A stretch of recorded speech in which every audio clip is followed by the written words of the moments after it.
नमस्कार, मी वैष्णवी आणि स्वागत आहे तुम्हा सर्वांचं क्विक रेसिपीज ऑफ वैष्णवी या कुकिंग चॅनलमध्ये. आज आपण झटपट असा व्हेज पुलाव बनवणार आहोत, जो की घरच्या कमी साहित्यात आणि कमी वेळेत होतो. तर चला रेसिपीला सुरुवात करूया. इथे मी 1 वाटी तांदूळ घेतला आहे. हा तांदूळ बासमती आहे, जो की आपण बिर्याणीला वापरतो. आता हा तांदूळ आपल्याला स्वच्छ धुवून घ्यायचा आहे. आपण हा तांदूळ 2 ते 3 पाण्याने स्वच्छ धुवून घेणार आहोत. जोपर्यंत तांदूळ असा ट्रान्सपरंट दिसत नाही तोपर्यंत धुवायचा आहे.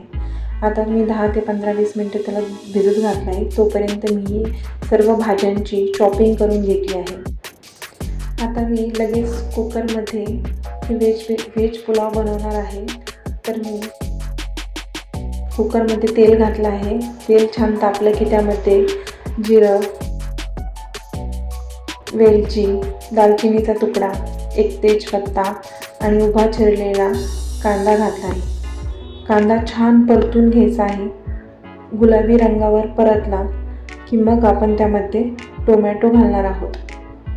टोमॅटो आपल्याला छान मऊ होईपर्यंत परतून घ्यायचे आहे.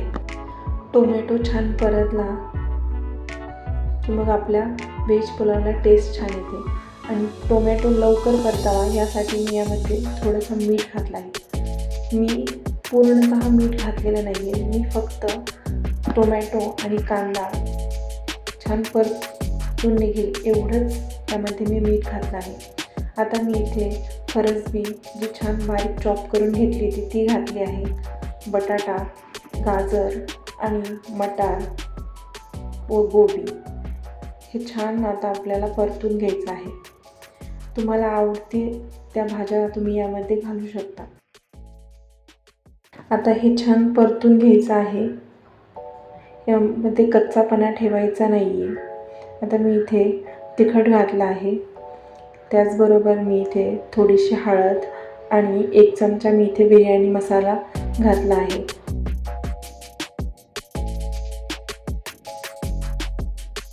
तुम्ही गरम मसाला देखील वापरू शकता, पण आपण इथे बिर्याणीचा मसाला घातल्यामुळे व्हेज पुलावला एकदम बिर्याणीसारखी टेस्ट येते व अप्रतिम लागते.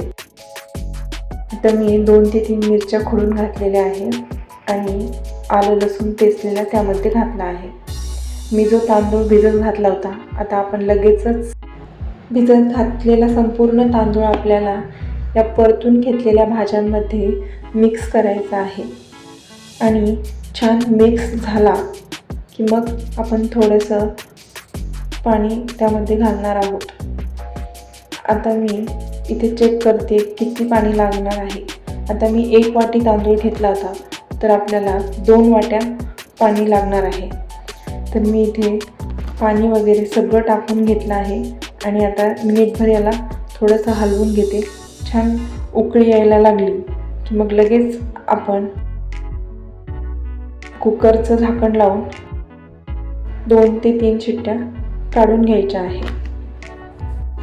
आता मी इथे कुकरच्या 2 शिट्ट्या करून घेतल्या आहे. आता आपण व्हेज पुलाव तयार झाला का बघूया. तर आपला छान व्हेज पुलाव छान तयार झाला आहे. तुम्ही बघू शकता छान शिजला देखील आहे आणि मोकळाही झालेला आहे. पण आपल्याला हा कुकरमध्येच ठेवायचा नाही आहे. आपण याला एका ताटामध्ये लगेच पूर्ण पुलाव काढून घेतो आहोत आणि नंतर आपण डिशमध्ये खायला घेतो आहे. आता मी 5 मिनटे हा असाच थंड व्हायला ठेवलेला आहे. आता हा पुलाव छान थंड झाला की मग याचे दाणे बघू शकता. एकदम एक शीत एकीकडे झालेला दिसतोय. असा मोकळा आणि सुटसुटीत व्हेज पुलाव बनवण्यासाठी मी जी सांगितलेली ट्रिक आहे ती नक्की फॉलो करा. कारण तसं केल्यामुळे आपल्या व्हेज पुलावचे जे भाताचे शीतं असतात ते एकदम मोकळे आणि सुटसुटीत होतात आणि खायला देखील अप्रतिम लागतात. त्यामुळे ही ट्रिक तुमच्या व्हेज पुलावच्या रेसिपीमध्ये नक्की ट्राय करा. तुम्ही बघू शकता किती छान तयार झाला आहे. ही रेसिपी तुम्हाला आवडली असेल तर व्हिडिओला लाईक करा आणि चॅनलवर नवीन असाल तर चॅनलला सबस्क्राईब करा. भेटूया. धन्यवाद.